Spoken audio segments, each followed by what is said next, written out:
Welcome to Comic Book Nation, the official podcast of Comicbook.com. I am your host, Kofi Outlaw, and I am here with my co-host, Matt Mueller, and we're going to be basically taking you guys through a deeper discussion of all the many topics we cover here at Comicbook.com. We're talking TV, movies, anime, everything in between. And with us today is our third host, Brandon Davis. Hello. Thank you for having me, Kofi. Now, after that nice, succinct introduction, let's talk a little bit about who we are, what the show is going to be about, and just kind of introduce ourselves. I'll start off, I guess. I'm Kofi Outlaw. I've been doing this for about a decade now. I've been with ComicBook.com here for about going on 3 years. Mostly in the back, just kind of writing up features and articles and hiding behind a desk. But then somebody had the bright idea to say, let's get him out there and give him a microphone and let him speak for a while, which is kind of an experiment in progress that we're unfolding. But here I am. Some of you may have remembered me from another podcast that I did that we will not mention for various legal reasons, but I was on that for a while, and now I'm back again, so I'm happy to be back here, and I'm happy to be doing this with these guys. So just in the interest of transparency and always keeping it real with the people on this show, Matt Mueller, why don't you tell a little bit about yourself? The way you introduced me there kind of scared me a little bit, because you were like, and the thing of transparency, I was like, what did I do? Did I do something wrong? I did not do anything wrong. I mean, you've done a lot wrong, and over the course of the show, we're going to unveil it. That's like my entire life to the people. But like, yeah, we just want to start off like a first date. I do not have a mugshot. Okay. Though my license picture could be considered. It's been redacted, but like, I mean, this is like a first date. So like, let's just ease them into this warm bath, nice and slow.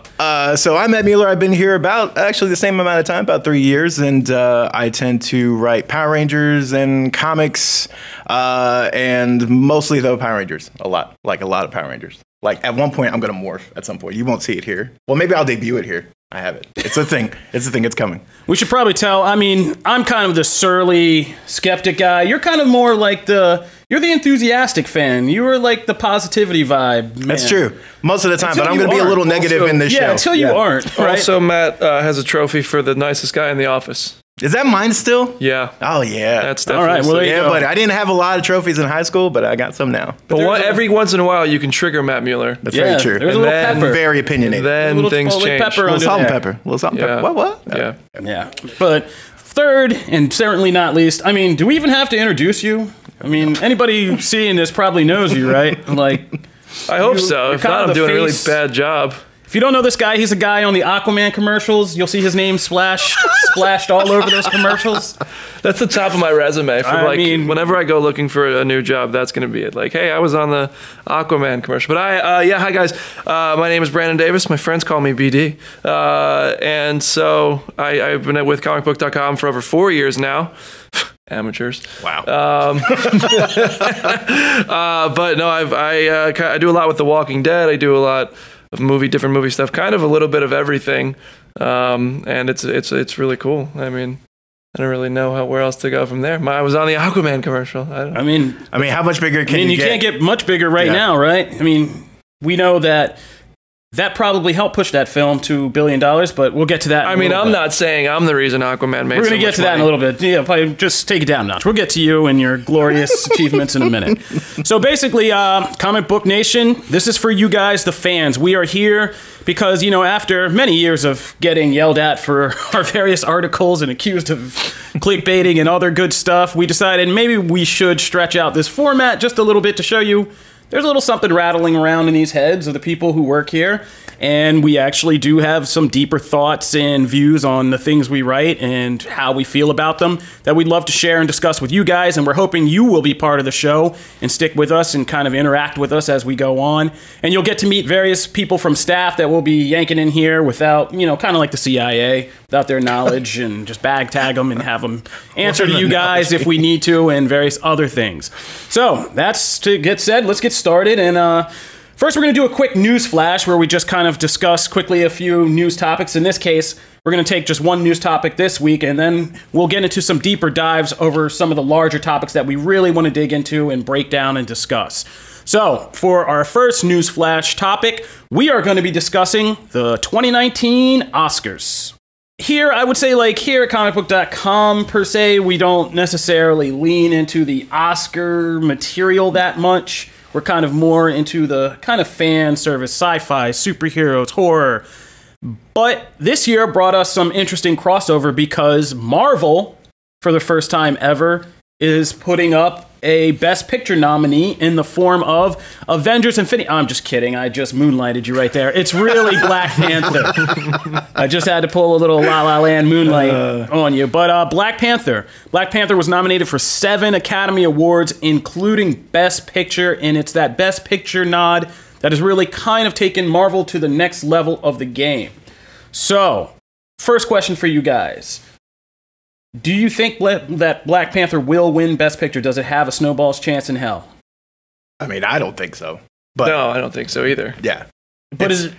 Okay, no. So that was quick. Well, no, that's just see. I mean, I mean, if I'm being honest, there was another Marvel movie that I enjoyed more than Black Panther last year, and I haven't seen all of the movies that are nominated, but A Star Is Born was like far and beyond my favorite movie of the year. So I think that if Black Panther were to win Best Picture over a movie like that, to me, that'd just be kind of wild. Like, it would also, you have to look at this and say, are we talking about just the movie, or are we talking about how Black Panther kind of exceeded being just a movie because it became like a cultural phenomenon?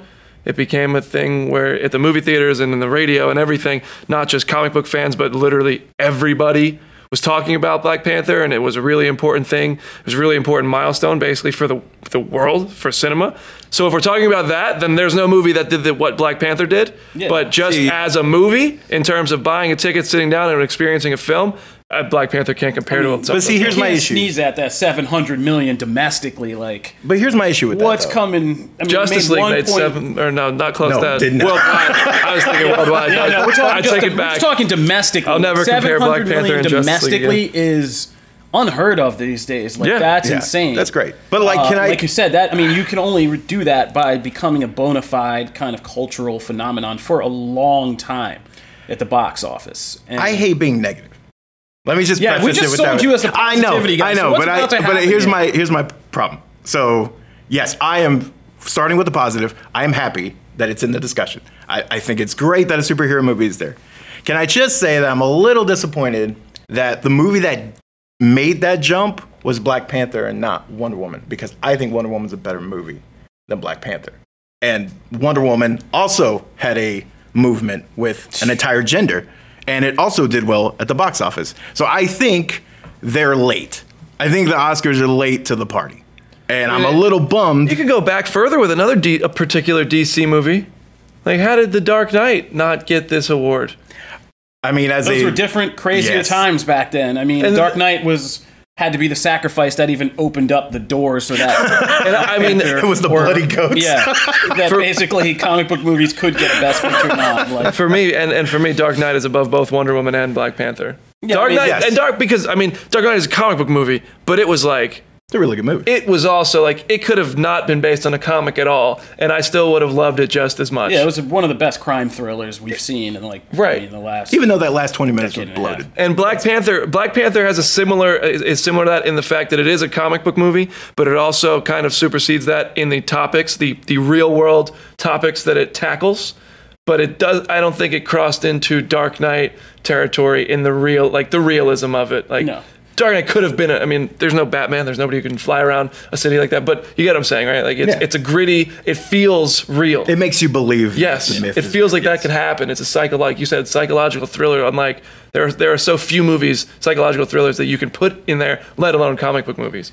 Yeah, I think that without the whole storyline with Michael B. Jordan and Sterling K. Brown as Eric Killmonger and his father in those powerful, dramatic moments, I don't know if this film would have made it over the hump into getting those nominations, but those, like you said, the real world ties through those characters kind of opened it up and kind of got it where it needed to be with enough dramatic heft that I could see why, and the cultural kind of phenomenon ties. Yeah. It's just, and at the same time, you have to kind of applaud the heft of Disney for letting it go there, because like, this is a Disney movie. I mean, Eric Killmonger says, "Bury me in the sea." And he makes like a very bold and dramatic reference to slavery.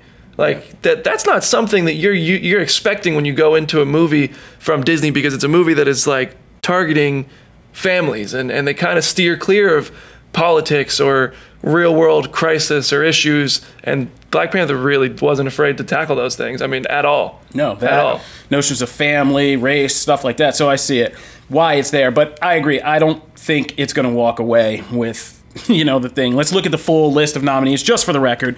You have, and we're just going to do Best Picture because does anybody really care about the rest of it? I mean, come on. All right, so we got Black Panther, Black Klansman, Bohemian Rhapsody, The Favorite, Green Book, Roma, A Star is Born, and Vice.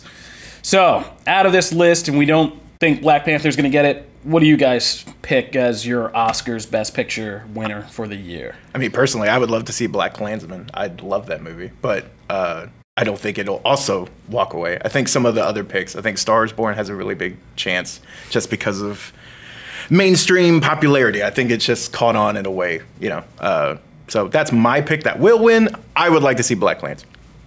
I really want to see A Star is Born win, but I think the fact that Bradley Cooper didn't get nominated for Best Director kind of means they see some flaws in that movie or something. I don't know how. I think it's a fantastic movie. I think he did an amazing job as a director, like right down to putting the dog outside the garage. Oh my God. But I think either Black Klansman or Bohemian Rhapsody are going to win.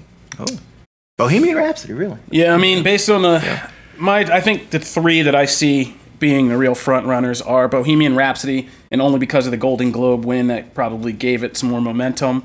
The Favorite, because it's kind of, comedies are a little bit harder, but the period piece, the big actress, the performances from Rachel Weisz and Emma Stone have gotten, and what's her name who won the actual, I forget the actress's name who won the Golden Globe for playing the Queen. So that's kind of, old stuffy Oscars material. And Roma is like the artistic, Alfonso Cuarón made Roma, which is this artistic favorite. That could definitely be a contender. And so it just seems like we're going to get, at the end of the day, I think we're going to get, Black Panther's kind of like the hot arm candy to put on to get people. They want people to watch the Oscars. Yeah, exactly. They know the only reason we're talking about the Oscars right now is because Black Panther got a nod. So they're our audience right now. So they're playing work. Are like unicorns to the Oscars. They're playing work. We're starting off a whole podcast talking about the Oscars. So let me ask you this though, before you move on: if Black Panther does win, does Ryan Coogler accept the award, or does Kevin Feige accept the award? It should. Who goes up and speaks? I think that at this point, Kevin Feige should be in a lair with like 100 TVs just watching his entire universe and should rarely come out in public or do stuff. He's got people for that, so I think Ryan Coogler should accept the award. Plus, it just looks better. I think it looks bad if Feige's out there. If you have a movie called Black Panther that wins, right? You can see the memes now. We did. It's going to be awful. So, all right, we'll be kind of halfway tuned into the Oscars, somewhat, kind of. Hoping for a good trailer commercial or something. I'll catch it on Twitter. The Tupac's hologram. I'm looking forward to Tupac's hologram hosting and, all that Doesn't even have a host. So, we'll be kind of halfway tuned in on February. I would totally watch if Tupac's hologram was hosting. Oh, yeah. I would totally watch that. No doubt. But okay, so that wraps it up for our Newsflash. That wraps it up for our Newsflash. Stay tuned because we're about to dive deep down the rabbit hole of Avengers Endgame theories after the break. So right now we are waiting and waiting and waiting because Avengers Endgame is on its way, but it is still shrouded in mystery even though we got that first trailer. It actually raised more questions than answers. Then we got the Spider-Man Far From Home trailer, which also raised more questions than answers. And we know that like Marvel fandom can't deal with just sitting around with a brain full of questions and anticipation. So ever since the Endgame trailer came out, we've seen, just a flood of fan theories about every single aspect of this movie. And it's our wonderful job to sweep those all up, put them all together and put them out there for you guys. So we are going to take some time and kind of just play catch up with some of what we've heard about Endgame and the theories that have been presented. Which ones are kind of crazy and out there and which ones might actually make some sense. So we're going to start in-house because, I believe it's good to start cleaning your own house before you start airing everybody else's dirty laundry. So let's start with a theory that we've been mulling over. And it's been racking our brains here. We've gotten all metaphysical as we're discussing, BD kind of was the source of this theory. He first jumped in about how Spider-Man Far From Home is connected to Endgame, and you had an interesting theory. I think you should probably share that with the people. Yeah, I'm happy you brought this up because this was going to be my theory for the day. No, I think because everybody, I said this once. I said Spider-Man Far From Home will take place before Avengers Infinity War, in a world where Avengers Infinity War is never going to take place. And everybody was like, "Rah, BD, you're so stupid. Kevin Feige said it takes place minutes after Avengers Endgame." Well, guess what? What are we expecting in Avengers Endgame? Time travel, right? We're some form of it, right? Yeah. So, Spider-Man is not going to be dead forever. Black Panther, not dead. We just got him. Come on. So, obviously, these snap victims are going to come back in some way. I'll bet my own life on that. Whatever. Maybe not all of them, but so Spider-Man is back in Far From Home. It can take place minutes after Avengers Endgame, which, if that's even true, we don't know if they're lying. They lied about the title of Avengers Endgame. But so Avengers Endgame can start somewhere in a timeline and end prior to where it began in a new timeline where they fixed things, and that is where Spider-Man Far From Home can start in a new timeline that takes the MCU forward into its next phase. Did I lay that out? I think that in a way that you can understand it. Yeah, I mean it. No. Listen, we talked about comment sections. We talked about we like to address the comment section here. The comment section likes to tell me that either A, I'm stupid, or B, they don't understand it. So it could be. You look like directly at me, and I was like, look at what you comment section has done to poor Brandon Davis. No, don't ever. For just a simple Spider-Man Avengers theory. All I try to do is share my thoughts and just lose sleep over it. I hate to tell you, but you're currently sitting on a podcast where you're putting even more of your thoughts and feelings out there for possible abuse. But that's neither here nor there. Let's go back.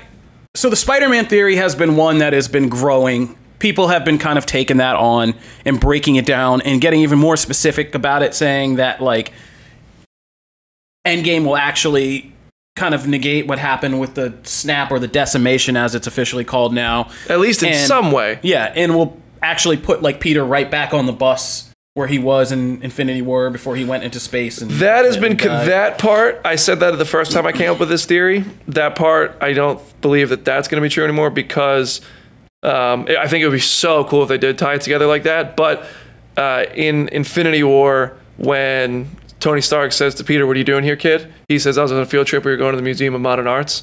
So Spider-Man Far From Home is clearly either a field trip, which would be the most unrealistic part of the movie, a New York public school going on a field trip to Europe, or just a trip with friends to Europe. So they're going to the airport somehow. So they're not. If that bus really was going to the Museum of Modern Arts, then it couldn't be. But I think that would be that would be an awesome way to tie it just together. To clarify, I don't think he would be on the bus and then immediately start Far From Home. I think like Far From Home would start in the fact that he would be back on the bus, have a normal trip, and then life would progress. Yeah. And then a couple months later, because in Infinity War it's clearly still the school year, and in Far From Home it's summer vacation. So like it would just progress, and then Far From Home would be our first. It would be a way of giving us our first look at how life in the MCU progresses after this point in this new timeline. Right. And there's some clues in the Far From Home trailer, like the statue on the top of Grand Central Station is different. I mean, it got destroyed in the Avengers when the Hulk and Thor came crashing in there on a Leviathan, but it's now it's not angels anymore. In this Far From Home trailer right there in front of Avengers Tower, it's police officers and firemen, and it looks a lot like the police officers and firemen who Captain America gave instructions to in the first Avengers movie, and it doesn't seem to give us any indication that there is any memory of Infinity War from anybody. I mean, and obviously if there was, they wouldn't show us that in this trailer. True. But there is no reason to believe that so I think it could be like a combination of like Secret Wars, where only some of them are going to remember it, and I think if anybody's going to remember it, it's going to be the ones who are still alive right now, and the ones who have to do the job to undo it. So Peter Parker will then not remember it. He'll still think, "Oh man, I want to be an Avenger," when this movie starts. And therefore it starts possibly. That's kind of where I'm leading to. Yeah. It's like, Far From Home will be pick up and there won't be a memory. Now, people have refuted this because the kind of combating theory to that is the theory makes sense in a lot of ways, except that would negate the importance and impact of Avengers Infinity War. Did you ever think they were all dead forever? No, I don't. But there's a lot of fans who are going to, be reading the Riot Act if all their trauma and sadness turns out to be... They could read whatever they want, whatever Riot Act they want. I don't care. I know how I felt the first time I sat in a theater and watched Bucky disappear. I know how I felt when I watched Groot disappear. Like, even in thinking that, you know what, these characters are going to come back somehow, I was shocked. I watched there, I was shocked. It was sad. I was like, damn, these are characters I've been with for 10 years. I'm just watching them die. This is crazy. Bring them back. That's fine. That doesn't affect how I felt when I watched that for the first time. So do you think, if that were to happen, do you think it would affect the replay value of Infinity War? The replay value, well, maybe, yeah. Okay. Well, I think essentially... Yeah. I think it affects it, but I don't think that matters. But watch it also. It definitely. I think it certainly will, because in watching it, I remember being like, "Damn, now I gotta wait a year." Yeah. Whereas now it's like, if you rewatch Infinity War after Endgame, knowing that how these characters come back, you'll be like, that's okay. So, but does any movie death hit you just as hard, even the second time you watch it, even if that character doesn't come back? Good question. Leave it out there to the fans. You decide. Yeah. Let's talk about some of the other things that we've heard. Some of the crazier things. First, let's talk about what we've heard about possible survivors, people hiding in the Infinity Gems. There are two main theories right now. One, that Gamora is somehow in the Soul Gem and kind of gonna steer Thanos or alter him, or possibly kind of affect his whole outlook and mood through the Soul Gem, and kind of, massaging his soul, essentially, is basically what it says. Or she'll be the key to how these people who were dusted weren't really gone, but trapped in, like, the kind of core components of them are trapped in the Soul Gem, and she's going to be, like, the custodian of all that. The other theory is that Vision isn't really gone completely, but is somehow downloaded into the Mind Stone, and will be similarly, there's similar theories that he would be able to affect Thanos or the Snap to kind of give us a little safety net that we didn't know existed with what happened to these dusted characters, or what he can motivate Thanos to possibly do in this next movie. Do you guys buy into any of that? Sell. No, I don't buy either of those. I think parts of Vision might still be alive, but in the Vision's body. And I don't think Gamora, while I think Gamora may be in the Soul Stone, she may not be, and the Snap victims might be in the Soul Stone. I think they're going to have to come up with their plan, and the living people are going to have to come up with their plan, and then they're going to maybe merge or something. But I don't think anybody is kind of going to steer Thanos in like a psycho Infinity Stone. That would be just too much. I don't buy that either. It's too much. Like for Vision and Gamora, love them both. Not important enough characters to play that big of a role, if you ask me. Gamora had a huge role in Infinity War. I was going to say, Gamora had a huge role, though. Yeah, well, for about half of it. But I think they would. I think they'd make her a central component. I don't think that's how they're going to change everything. It's Nebula's turn. I believe the Soul Stone theory more than the Mind Stone theory, personally. The Mind Stone, no way. There's no way. Soul Stone, I could see Gamora playing a part, but she won't be alone in there if she's in there. So that's a lot on her, but I don't buy either of them, really. Let's talk time travel, quantum realm, Captain Marvel. Because there's been so much about all this, right? That in Endgame, there's going to be some kind of major time travel component to this film that we got from not just rumors, but like early set videos when it was filming back-to-back with Infinity War that revisited kind of primarily like the Battle of New York, that people have theorized will be kind of altered significantly by something that happens in Endgame. And as other movies have come out, Ant-Man and the Wasp and the upcoming Captain Marvel, these theories have kind of spun to fit these characters. We've heard that the quantum realm, and as was teased in Ant-Man and the Wasp, could be used for any number of things. Time travel, as a time travel highway with the Avengers suiting up to kind of, get where they need to go across the universe or through space-time or just into some other dimension. There's been suggestions that Captain Marvel will have powers that will allow her to kind of control time and time travel, which could also make her a key. And that there's theories that these two are kind of like a key in a locked, the quantum realm and Captain Marvel, and kind of getting through there. What do you guys make of all this? Do you believe any of it? I mean, there's been some amount of evidence for these, the Avengers getting quantum realm suits, and then that was debunked, and then maybe it wasn't debunked. We're kind of all over the place right now. Yeah, it seems like that part's, it was debunked, and then the more and more things that pop up that show those suits and that show them with, like, those wrist devices and all those kinds of things, right? Like, it feels like time travel is going to be involved in some way. I don't think Captain Marvel has anything to do with that particular portion. If she does, then that's like a complete jump from the character in the books. The character in the books doesn't really have that. Like, I don't necessarily want them to do that. They better not. I don't want them to do that. I don't want them to bring her in and go like, I can save everything. Like, no. You still need to be flawed. That's part of the reason we love her. So I hope that's not the case. My fear is, like, I think Captain Marvel's going to play a big part in Endgame, not with time travel, but she's going to play a big part. What if her movie sucks?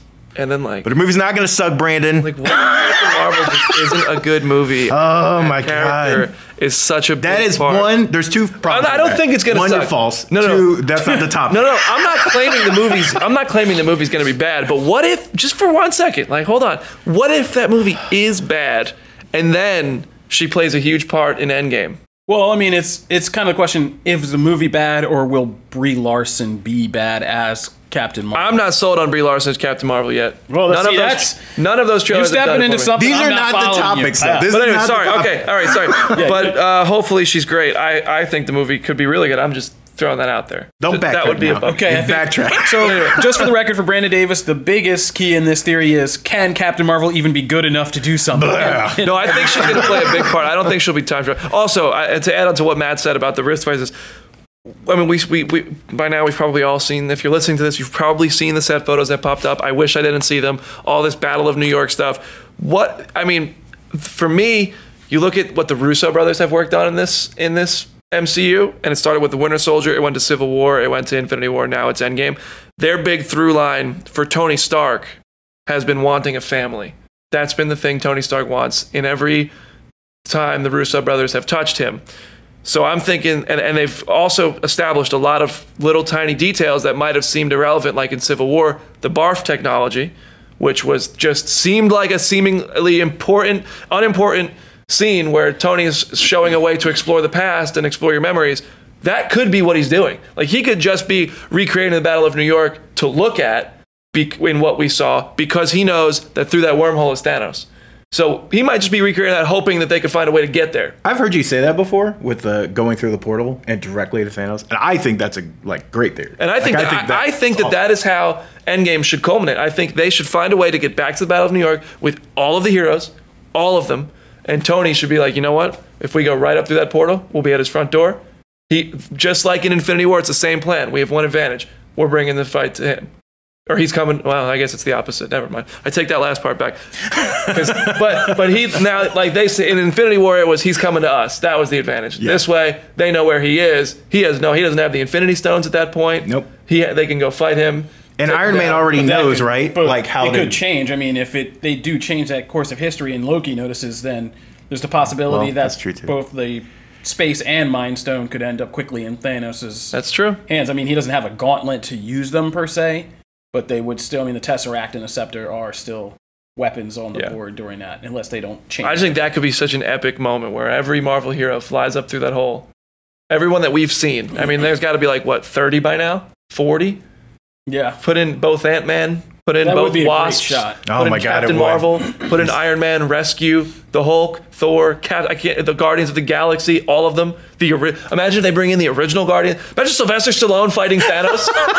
Look at what you just did. Look at where we went. Gosh. And you'll soon see that. Before we get too far off into a wormhole, final thing about this theory I want to ask you guys. We've heard that there could be, we're talking about the Battle of New York and bringing it to Thanos' door, which I love, but we've heard that there could be a bigger threat in this movie.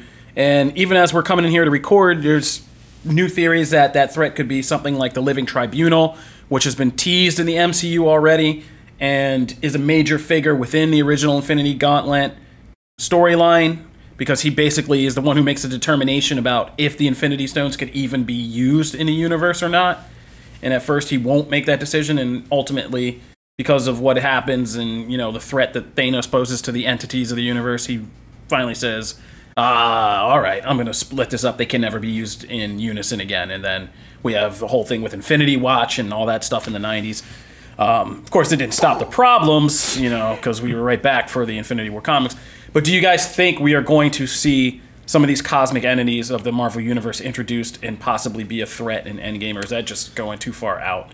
I mean, if you're not doing Adam Warlock, do you think? I hope we don't see the Living Tribunal. I think that's too, for the lack of a better word, I think that's too comic-y without any, like, you haven't earned that yet. You earned Thanos because you teased him, you developed over time, you planted all these seeds to then just throw this Marvel version of the Supreme Court in at the very end. Like, and people are going to be like, who's this? Like, that's a huge concept. The Living Tribunal is a gold-painted multi-face Stan Lee. Wow. Then fine. I'll let it go. If the Living Tribunal is a Tupac hologram, then that would be amazing. I will watch that over and over. But you think just like, and seriously on its own, it's just too much? I just think it's too much. Now, if you're going to bring someone back as this like entity, because I've seen like things teased of, you know, these other evils that the Marvel heroes have to fight. It's been teased on toys and some other things of like these other forces that they won't mention, right? If you're going to bring something like that, bring something that people have already seen. So like Dormammu, bring this thing that people already... big. I'm saying though, but like it's the only one so far that's just kind of sitting out there that we know is that powerful. You could at least bring that back and some people would have an idea. No one's going to know who the Living Tribunal is. Sure. Well, yeah, I mean, I'm with you on that. I don't think we like can... Like as an either or. It'd be kind of heavy to introduce Marvel's version of God. I mean, yeah. They do a really good job at Marvel Studios of like balancing, like paying homage to the comics and like staking true to like characters and narratives from the source material, but also making it acceptable for the casual moviegoer who doesn't. You could have gone into Infinity War and never read a comic and understood everything. And like maybe for some people it'd be like, oh, that was a lot. People who didn't would have questions, but yes, you can. But the Living Tribunal, I think they will do something where they split up the Infinity Stones and maybe you go towards an Illuminati direction. But I don't think you necessarily. I don't know. No, I mean, that technique like that is so iffy. Like, it could work really well, like, you know, the end of 2001: A Space Odyssey, where there's a cosmic rebirth and, you know, all this really heady stuff that is now classic.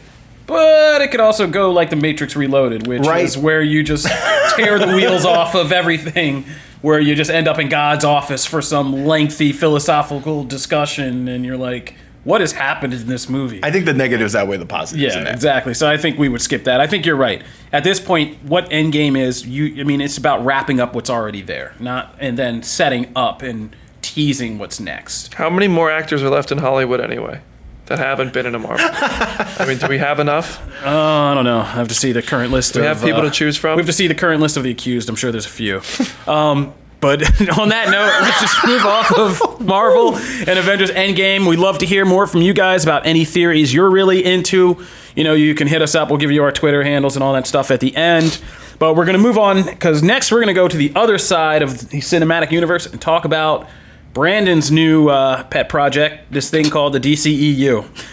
So, let's talk about it. As we're recording this, Aquaman is now a $1 billion earner. Yeah, buddy. For DC Films, and has kind of, I would say, really helped the franchise get a new lease on life in a way after the kind of Zack Snyder era and all the confusion and trouble and darkness. You had Wonder Woman kind of break out right before Justice League came out, and then that inspired a lot of hope for Justice League, which was ultimately dashed by the mess that movie was. But Aquaman's the one to step out now, fully kind of clear of the Snyder era, and begin this new era of what we now know are going to be mostly standalone features, creator-driven features is what Warner Brothers says they're going with. And James Wan, and, you know, the influences that Zack Snyder put to get Jason Momoa in that role seem to have really worked out to the tune of $1 billion. I mean, it's earning Marvel movie money now. So do we think that the DCEU has gotten, or just, let's stop saying DCEU because it's all getting confusing. Because it's not a thing either. Yeah, I don't even know if it's even ever was a damn thing. Name it. Let's just talk about DC Films, because there is a couple multifaceted things happening here. And do you guys think the momentum is going to continue? This year, we have Shazam coming up in April. And then we're going to get into what the real interesting thing about this for me is when they're kind of spinning off. You know, we had the DCEU interconnected films, but then they decided that before everything was going to be a standalone, they were going to do a separate standalone that's not connected to this interconnected universe. And that begins with Joker. Todd Phillips, you know, the Hangover director Todd Phillips, is making this Joker origin story movie with Joaquin Phoenix that's completely independent of any of these other DC movies.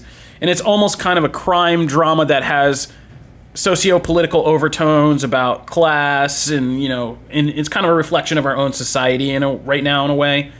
And I think that's very interesting. But I can see how Shazam will keep the DC train rolling.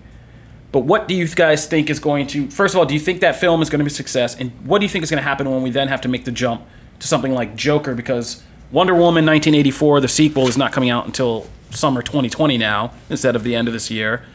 And so we only have really Shazam and whatever happens with Joker to judge for this year. Unless Joker sucks, it makes a lot more money than Shazam, even if Shazam is great. I think Shazam is going to be really fun. I have a lot of faith in Shazam. I think it's going to be a good movie. I don't think it's $1 billion movie.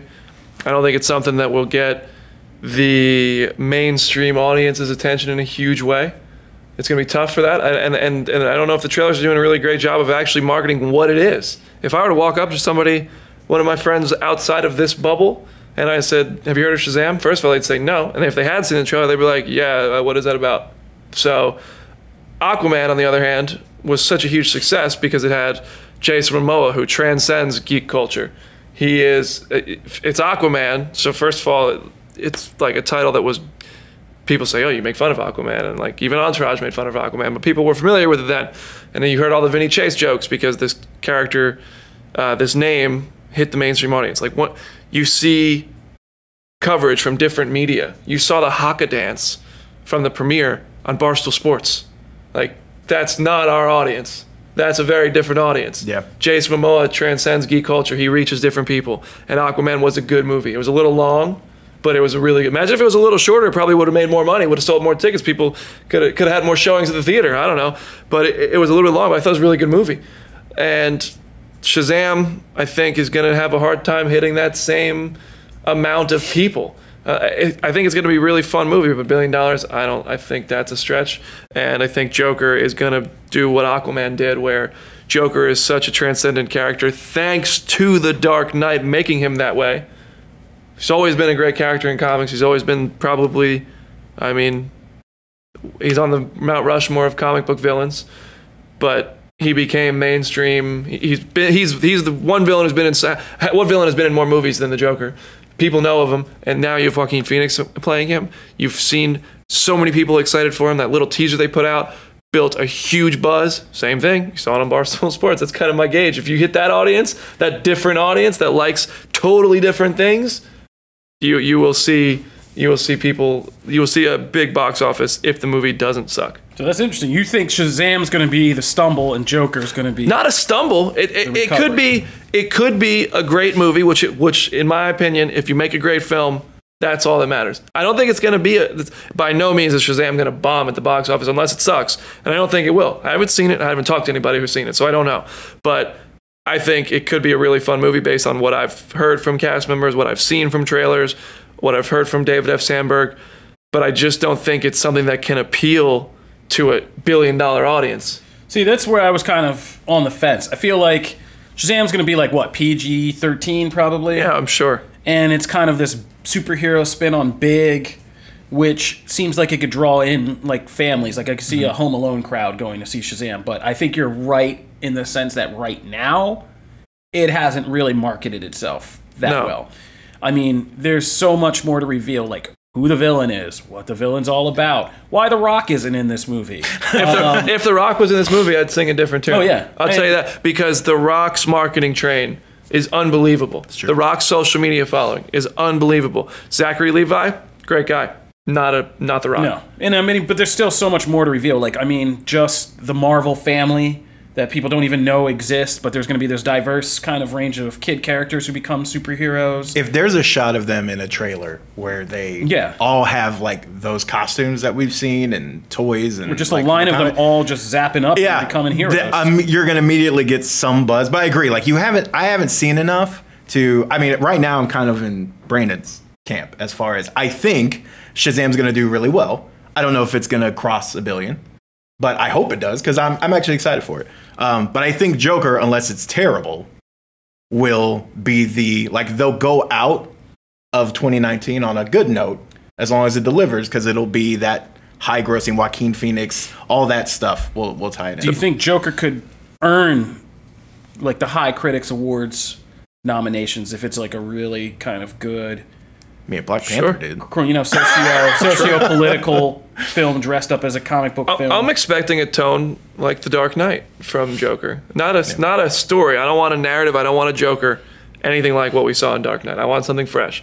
But I'm expecting a tone. I'm expecting like something Christopher like Nolan Scorsese's King of Comedy.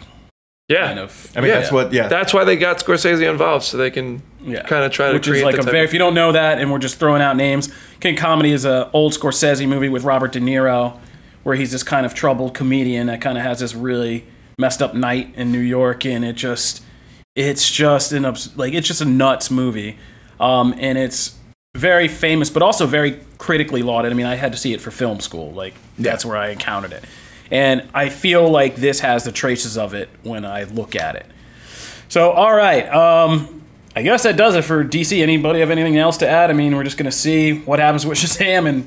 Can I just say I'm very happy that Aquaman has grossed $1 billion at the box office. There was a time, right? Yeah, there was a time when like I never thought that would happen. No, I'm so excited. Who knew? Also, I'm happy we're getting a Shazam movie. Yeah, exactly. Me too. It's awesome. I mean, I think it has the premise and all the things to be really highly successful, but I just don't think I don't think any of the marketing has been very good right now.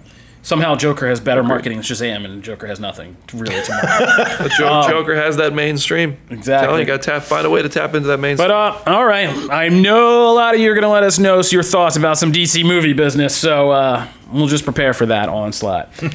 Coming to our last topic of the day, let's talk 2019. It's a new year.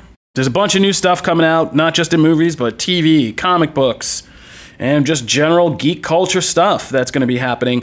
So I thought we'd go and each of us could give 2 things that we're excited for, 1 to 2 things that we're really excited for and why in 2019. And let's start at the other end of the couch. We'll start with BD this time and come back this way. I mean, this is easy for me in terms of movies. I mean, I don't think there's ever been a movie that's been more anticipated than Avengers Endgame. Yeah, it would just be boring if we all said Avengers Endgame. Sure, I think that the closest... it's a toss-up between which is a bigger event. And some people are going to call me crazy, between Avengers Endgame and Star Wars The Force Awakens. Because... You mean Star Wars Episode 9? No, I'm talking about The Force Awakens. Oh. No, I'm saying not for this year, just like all-time anticipation for a film. Star Wars The Force Awakens was so many years in the making. Like we had Star Wars films in between, like Star Wars and then The Force Awakens. But like, did they count? Were they exciting? Yes. Producer Jim Viscardi, folks. So you get like getting that cast back together and then delivering. I loved The Force Awakens. Delivering like they did was great. It was a cultural phenomenon, like going out to dinner and like your waiter. I wore an R2-D2 hat to dinner one time, and the waiter was like, "Oh my God, have you seen it yet?" Like those. So when it becomes part of a social environment where you can talk to a stranger about it, and it's that big, I think it's awesome. And I think Avengers Endgame is very close. I don't know if it's reached where The Force Awakens was, but it's so close to that, and we're still almost 4 months away from it releasing. So for me, there's never been something I've anticipated more than Avengers Endgame. Like, this is 11 years in the making. If the movie sucks, I'm probably just gonna find a new job. But I feel like the same logic applies to your second pick, which is a TV show. Yeah, and this one is another one that hits and I love this show, and it hits the mainstream audience, and it's another culmination of something coming to an end. Game of Thrones. This is the biggest TV event probably ever. I don't think there's ever been a TV event this big. No, we couldn't all pick that again, though. Sure. But hey, you guys made your picks before I did. I know. But I knew which you would pick. Sure. But no, dude, Game of Thrones is like you've never seen production value like that on TV. I've never had a show that pisses me off as much as Game of Thrones does in a way that I just crave more. It's like just I don't know how to appropriately compare it to something. That's not. I mean, it's not hard to say that when that hits in April, like that's going to shut down. Sunday nights, like close down the restaurants, close 8 weeks straight. Starbucks is going to close finally because like they're open on Christmas, but they're going to close so their employees can watch Game of Thrones. Screening events. Man, I'm just scared about like, oh man, the level of like spoilers. Like this is event TV. I'm going to say this right now, and we're going to go on tirades in this show from time to time. I'm just going to warn you right now, but here's one. Don't come talking about Game of Thrones spoilers. If you are going to be around and alive and on planet Earth and not part of Space Force or something like in April, like be in front of your TV Sunday nights. You got to be a special kind of loser to try to get enjoyment out of spoiling things for people. Well, I'm not talking about spoiling. I'm talking about the people. I'm yelling at the people who are going to be on Monday, Tuesday, Wednesday talking about, don't tell me anything on Twitter. No, I don't care. There's so many spoilers. Like, you better just stay away I'll tell you what, Monday morning. You better treat it like it's Bird Box. Like, come out of your house with blindfolds on. But Kofi, that's not how people watch TV. No, for 6 weeks. Event TV. For 6 weeks. 8 weeks. This is the Super Bowl. You're not going to wake up on Monday morning, February 6th, and be like, oh, don't tell me who won. No, if you can't, this is Game of Thrones. Like this is an event. You better watch it if you don't want to spoil it. Those bodies start dropping, people are going to be talking. It's going to happen. But also, if something does leak, don't be that loser in the comment sections posting photos and saying Jon Snow this or the dragon does that. Like you. Come on, don't do that. There's a reason you didn't get invited to the party. It's so hard for us for us to enjoy anything together anymore. Let's try to all enjoy this together, and that's what I think I'm looking forward to in that. Something we can actually all enjoy together for a little bit of time. We don't get that in TV much anymore. We get 6 more. Look at you being positive. Yeah, I know. It slips in. Every now and again. All right. Well, on that note, let's move to you, Matt. So my first one is like a no-brainer. Everyone probably knew what I was going to pick. So as opposed to Brandon's words earlier, Captain Marvel is going to be fantastic. And I am excited. Matt, you cannot horn in on my pick. No. I do not think Captain Marvel's going to suck. I was just theorizing, speculating, building a conversation. Matt is not intimidated by a super powerful. What if it's bad? But it's not going to be. So I don't have to worry about that. So here's the thing. said that about Iron Man 2. Okay. Wow. Okay. Don't feed the Even troll. though this is from the person though that says Homecoming is one of their favorite movies. It's a great film. Homecoming. I don't side with either of you. Spider-Man Homecoming is a great film. It's fine. It's a great average film. It's average. Spider-Man Homecoming is a great. One of the most fine. rewatchable movies in the MCU. And by the way, Far From Home going to be the same thing. It's going to be all sizzle, almost no substance. Wow, it's going to be forgettable. That's unbelievable that you think Spider-Man Homecoming is not a great movie. It's fine. I didn't say it was bad. All right, we're getting sidetracked. This is about Matt. Because Brandon horned in on my pick. Okay. This is about your love of Captain Marvel. Okay, Captain Marvel. Hopefully it's great. You gotta make a sell to the people. Okay, so here's the thing. I would be so happy if Captain Marvel was as good as Spider-Man Homecoming. Just like, let him make his case to the people. Okay, here's the thing. One, they have not shown a ton of like Brie Larson's range in the trailers, obviously, because they keep hoarding all the secrets. Everyone already knows like who Jude Law's playing, but the studio won't let that out until we get closer to time. I don't think these trailers have done her or the overall plot justice because they're hiding a ton of stuff. Yeah. It's hard to get an idea. Far From Home, I know almost the entire movie from the trailer. You don't just leave Far From Home. I'm just saying, I'm just addressing his part. Tell the people why Captain America. As far as so I think it will have far more substance. The reason why is because this movie is really important to the next 10 years of Marvel stuff. We're getting Skrulls, we're getting Kree, we're getting Captain Marvel's going to play a big part, an Iron Man worthy level of part in the next 10 years of Marvel movies. They're going to set up a lot of things here. I think we're going to get teases of Secret Invasion, those bigger things that are coming down the pike. This is an important movie for all that. Yes, it's set in the past, but I think it's going to really, over time, we're going to see how important this movie was. I don't have no problem. War. I will say, to Matt's point, what we have seen has been Brie Larson playing a character who's basically been lobotomized into being a robot. And saying, heroes, noble warrior, but we're not gonna, heroes. But we don't know the rest because they haven't put that out there. I think it's unfair to judge her entire act. I think you make a very good point. I think that this movie will be very important. Like I want a Secret Invasion movie so bad. I told you I want to see Jessica Drew try to convince Tony Stark that he's a Skrull. I want to see that happen, and this is where that starts. Does that mean this is going to be a great movie? I don't know.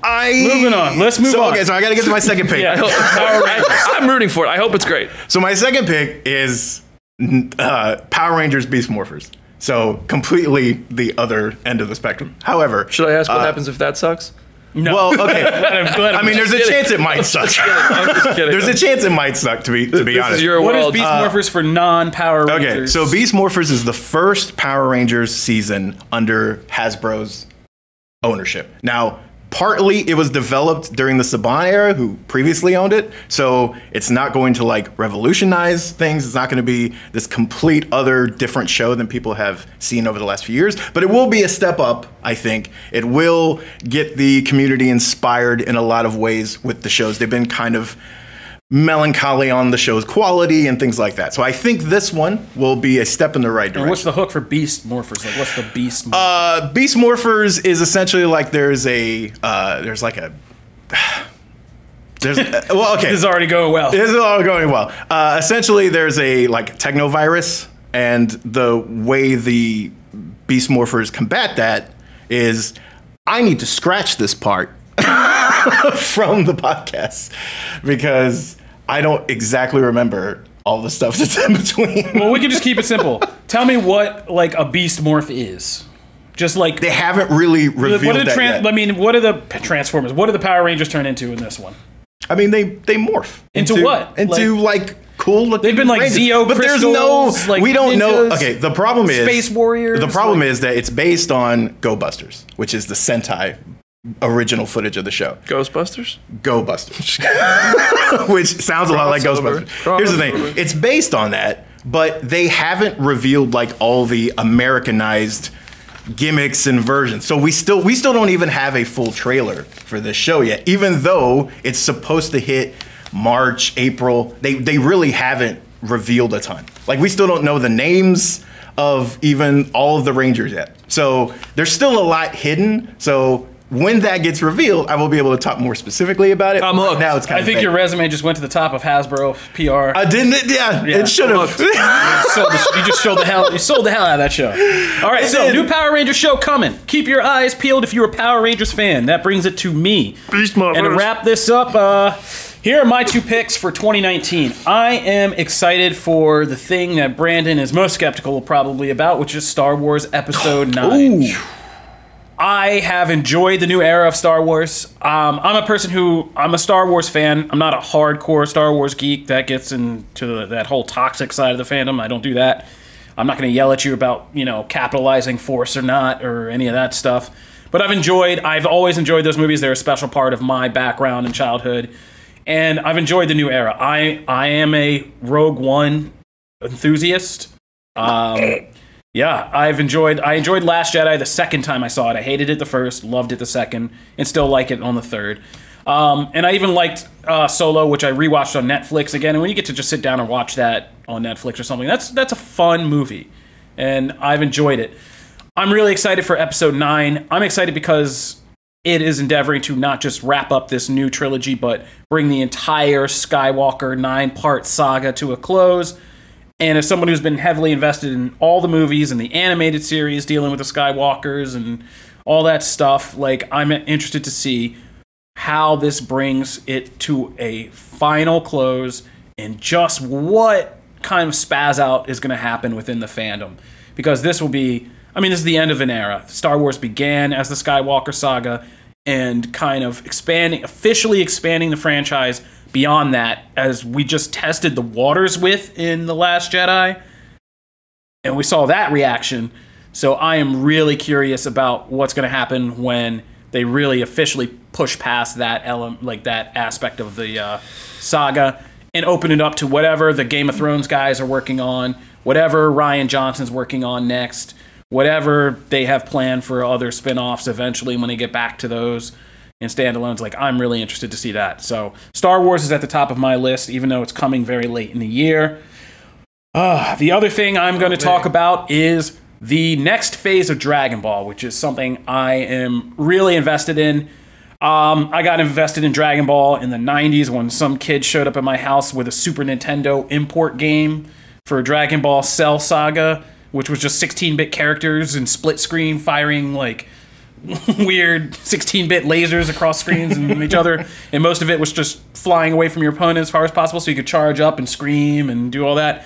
But I mean, I've been fascinated with it ever since then. I was fascinated when they started airing Dragon Ball Z in the late 90s, and I jumped back in since working here and seeing the popularity of anime and how it's grown so mainstream. I got back into Dragon Ball Super. I had a great time for some great arcs in the anime and the release of the new movie, Dragon Ball Super Broly, which came in at number 3 at the US box office, which is crazy. I mean, I don't think we've put enough spotlight on how crazy it is that anime has become so big that an anime release in Japan, a movie release, is making the top 5 at the American box office. So Dragon Ball Dragon Ball Super Broly is now out, and that is a major retcon for the franchise. It basically reorganizes the entire backstory of Goku, Vegeta, and the Saiyans, and sets up the future. And there's exciting things happening in Dragon Ball this year. We're going to get the announcement of a new anime series since Dragon Ball Super's first installment ended before so that, they could do Broly. The manga has entered a new storyline that is super duper exciting and has so many big implications for how the series could really continue to change. And there's a bunch of side projects where they're kind of testing the waters with things like the Dragon Ball Heroes promo anime, which is basically a fan service anime where they can just break all the rules of continuity and do whatever the hell they want. And it's all very exciting. And the franchise has never been more popular, more profitable. And they're gonna, like I said, there are already signs of some really exciting things happening. So I think 2019 is gonna be another great year for Dragon Ball, and I'm really excited to cover it, follow it, enjoy it as a fan, all of the above. So that's it for me. So if you guys have anything for 2019 out there that you want to talk about or just throw into the ring, again, we'll give you our Twitter handles and all that stuff in a moment. And you could also probably hashtag us at ComicBook Nation, and we'll be starting to discuss and talk with you. So that's going to be it for today. That's it for our deep dive discussion. And next, we're just going to say goodbye and let you know a little bit about where you can find us. So this is going to Comic Book Nation. We're going to be here twice a week. Yes, we'll be here twice a week doing episodes. So you can come in and check out what we're doing. Stay with us. Because like I said, this is going to be for you guys, the fans, to be able to kind of hear more from us than an article allows and speak back to us. And we really want to get into that dialogue with you guys and have you be part of the show. You can find me, Kofi Outlaw, online at Twitter at Kofi Outlaw. That's KOFIOUTLAW. Matt Mueller. You can find me at Matt Mueller CB on Twitter. And Brandon Davis. And you can find me anywhere at Brandon Davis BD. And I hope you'll watch our Comic Book Now show Mondays at 2 p.m. Eastern Time on Facebook.com/ComicBookNow. And starting on February 10th, if you're a Walking Dead fan, I'll be hosting After the Dead with Janelle Wheeler. We'll be recapping Walking Dead episodes on the same Facebook page, Facebook.com/ComicBookNow, after each new episode of The Walking Dead. And that starts up February 10th. So this podcast is mandatory. That other stuff, optional. No, I'm just kidding. Just kidding. Get into the whole brand. It's all good. Yeah. Follow BD on Comic Book Now. Great show. And After the Dead, great Walking Dead wrap-up show. Probably one of the best. Sorry, Chris. Didn't mean to throw you under the bus there. On that note, that'll do it for Comic Book Nation. We're going to get out of here, and we hope you guys ride with us. We'll be recording every Wednesday and Friday, so make sure you jump in and be a part of the experience. We really want to hear from you guys, interact with you, and generally bring you closer to what we do here and everybody who does it.